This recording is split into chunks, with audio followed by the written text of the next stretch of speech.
صوبہ خیبر پختونخوا میں اور بلوچستان میں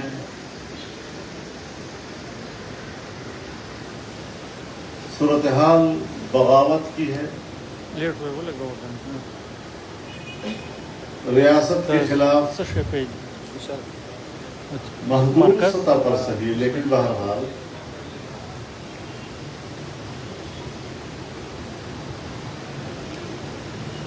بندوق اٹھائی گئی ہے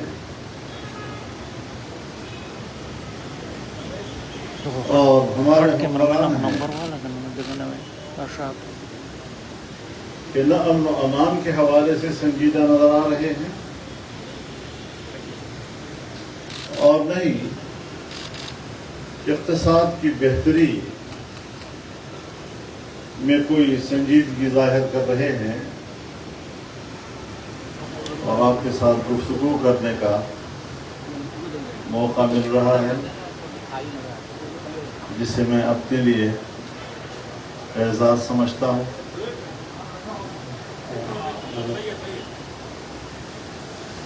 یہ ایک اچھی علامت ہوتی ہے کہ کسی فورم پر ملکی اور بین الاقوامی مسائل زیر بحث آئیں، نئے نئے سوالات پیدا ہوتے ہیں، ان سوالات کے جوابات تلاش کیے جائیں. اور اس وقت ہمارا ملک جس گمبھیر صورتحال سے دوچار ہے اسے ہمیں سنجیدگی سے لینا چاہیے.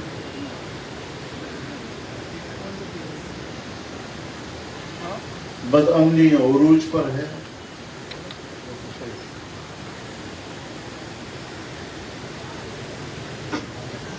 صوبہ خیبر پختونخوا میں اور بلوچستان میں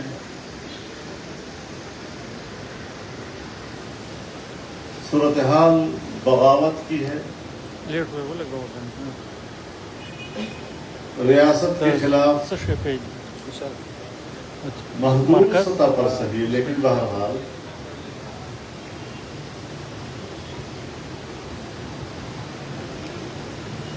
بندوق اٹھائی گئی ہے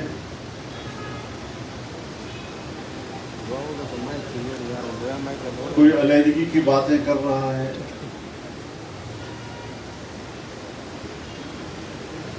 کوئی بدور شمشیر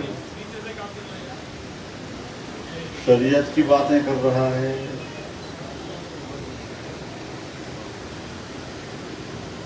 سندھ میں بھی اور بالخصوص قاسمہ دیکھو خبر اور سندھ میں ڈاکوؤں کا راج ہے. قاسمہ اور ہمارے حکمران ہیں کہ نہ امن و امان کے حوالے سے سنجیدہ نظر آ رہے ہیں اور نہ ہی اقتصاد کی بہتری میں کوئی سنجیدگی ظاہر کر رہے ہیں. نت نئی قانون سازیاں ہو رہی ہیں اور ہماری اسٹیبلشمنٹ وہ اپنی اتھارٹی کو مضبوط کرنے اور ملک کی سیاسی نظام پر اپنی گرفت مضبوط کرنے کی فکر میں ہے. پارلیمنٹ پر وہ اثر انداز ہیں، حکومت پر وہ اثر انداز ہیں. تو ظاہر ہے کہ اگر ایک ہی ادارہ اتنا طاقتور ہو کہ وہ جب چاہیں آئین میں رد و بدل کر دیں، آئین کا حلیہ بگاڑ دیں، ملک کا مستقبل جو بھی ہو، عوام جس حالت سے بھی دوچار ہو، عام آدمی آج اپنی محنت کے نتیجے میں جو اس کی آمدن ہے، نہ وہ بچوں کو تعلیم دلا سکتا ہے، نہ اپنے گھر کا کرایہ دے سکتا ہے، نہ بچوں کو صبح و شام کی روزی دے سکتا ہے۔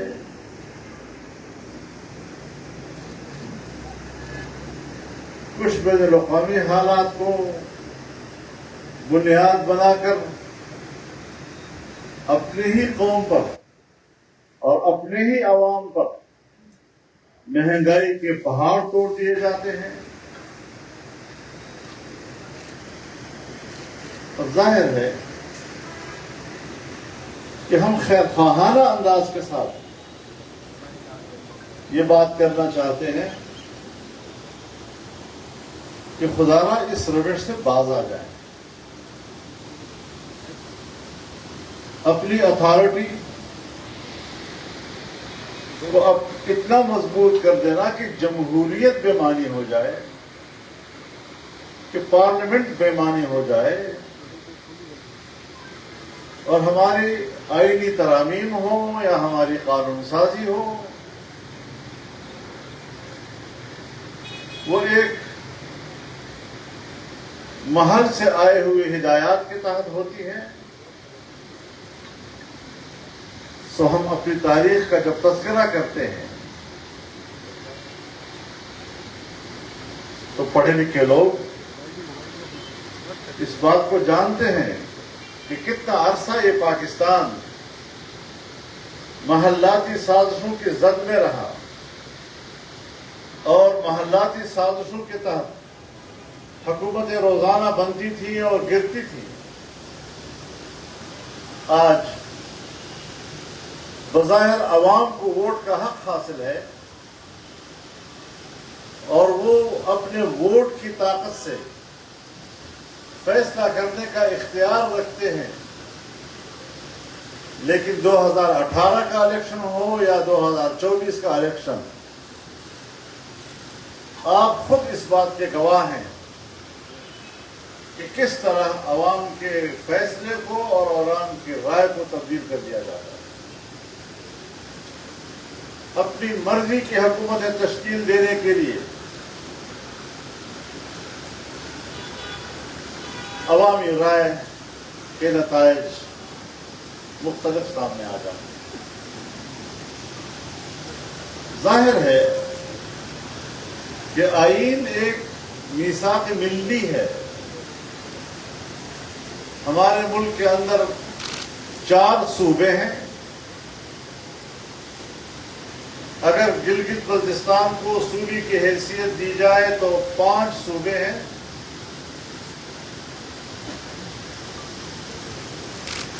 اور ہر صوبہ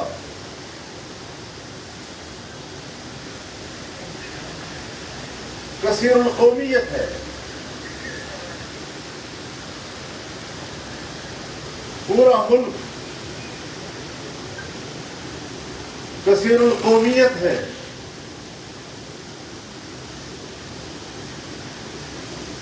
ہم لوگوں کے حقوق،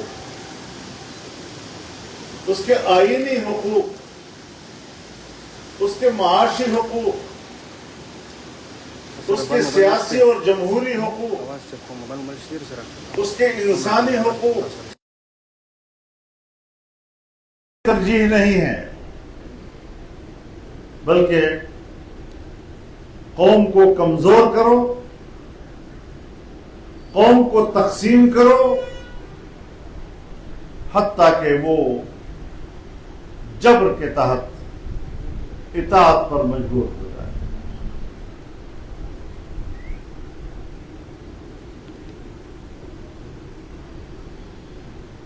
فرعون نے بھی تو یہی کیا تھا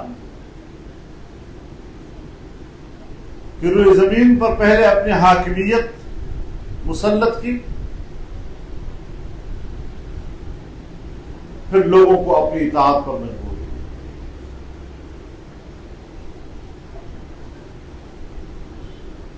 لوگوں کو گروہوں میں تقسیم کیا اور کمزور کر دیا تاکہ وہ اس پر اپنی حاکمیت مسلط کر سکے۔ یہ پاکستان کو بدامنی سے بچانے کا راستہ نہیں ہے۔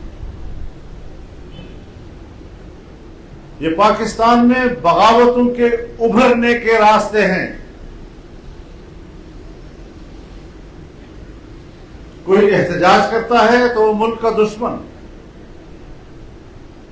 کوئی چیختا پکارتا ہے وہ ملک کا دشمن، اور ایک دماغ پوری قوم کا فیصلہ کرنے کا اختیار رکھتا ہے. تو اسلام میں تو شورائیت ہے، وحی کا دروازہ بند ہے، لیکن شورائیت کا دروازہ تو قیامت تک کھلا ہے.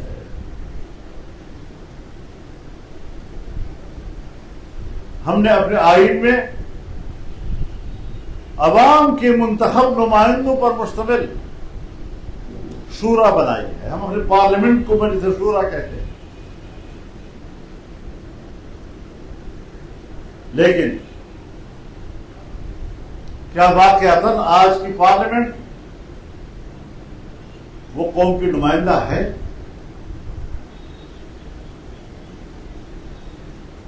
یہ زبردستی کب تک چلے گی اور یہ زبردستی کیوں چلے گی؟ اس زبردستی کے لیے دلیل کیا ہے؟ آج مسلح گروہ نکلتے ہیں، فوج کے قلعوں کو اڑا رہے ہیں، پولیس کے تھانوں کو اڑا رہے ہیں، گنوائز اڑ رہی ہیں آپ کی، اور اس طرح ہماری دفاعی قوت کا مورال گر رہا ہے. باغیانہ ذہنیت رکھنے والوں کا مورال اوپر کی طرف جا رہا ہے. ہمیں اس کی فکر نہیں، لیکن آئین میں تبدیلی کرو تاکہ میرے اختیارات مضبوط ہو جائیں، میری گرفت مضبوط ہو جائے، میری اتھارٹی مضبوط ہو جائے. تو اس وقت پوری جنگ وہ اتھارٹی کو مضبوط بنانے میں لگی ہوئی ہے. حکومت کی تمام صلاحیتیں وہاں صرف ہو رہی ہیں، اور اقتصادی لحاظ سے جو مہنگائی ہے تو ظاہر ہے کہ اس مہنگائی میں آج وقت ہے کہ ہم اپنی پبلک کے ساتھ کھڑے ہو جائیں. جمعیت علماء اسلام نے پورے ملک میں مظاہروں کا اعلان کیا تھا، لیکن جب عین انہی دنوں میں بلکہ اسی روز ایران امریکہ تنازع کی بنیاد پر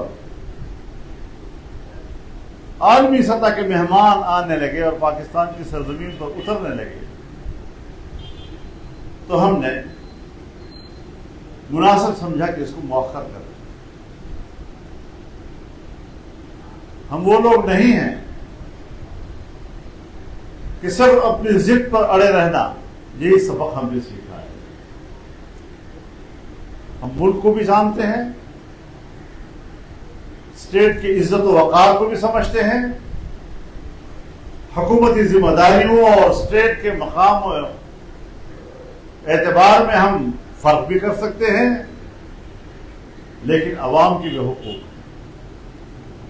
عوام ہی سے اسٹیٹ بنتی ہے، عوام ہی سے ریاست بنتی ہے. اگر ہم اس پہلو کو نظر انداز کریں اور قوم کو ہم سمجھیں کہ وہ غلام ہیں، اور صرف یوم آزادی پر ان کو آزادی کا پرچم اٹھانے کا اعزاز ملتا ہے اور بس 365 دنوں میں ہمیں صرف 364 دن میں ایک دن ملتا ہے آزادی کا، 364 غلامی کی. تو اس لحاظ سے جمعیت علماء اسلام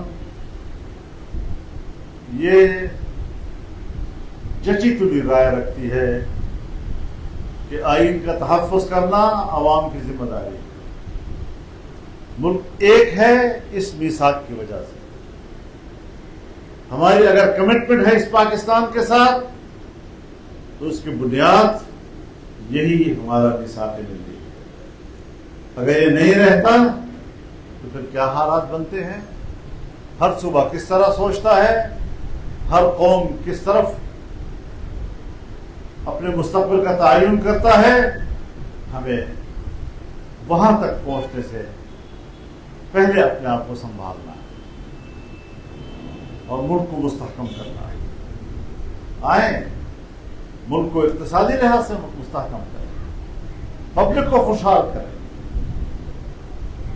سیاسی اداروں کو مضبوط کریں، عوام کو احساس دلائیں کہ اصل طاقت آپ ہیں، فیصلے آپ نے کرنے ہیں، جمہوری اداروں کو مضبوط کریں۔ لیکن میرے محترم دوستو، پوری دنیا کا جائزہ لیجئے، اور میں اس حوالے سے آپ کو دعوت دیتا ہوں کہ آپ حالات کا ذرا جائزہ لیجئے۔ دنیا میں ایک طرف سرمایہ داریت ہے جو جمہوریت کو ووٹ میں اپنا کردار ادا کرتی رہے گی، دوسری طرف کمیونزم ہے جو اپنی حکومت آمریت کی بنیاد پر چلاتی ہے۔ لیکن جمہوریت پوری دنیا میں ناکام نظر آ رہی ہے، امریکہ ہو یا مغربی دنیا۔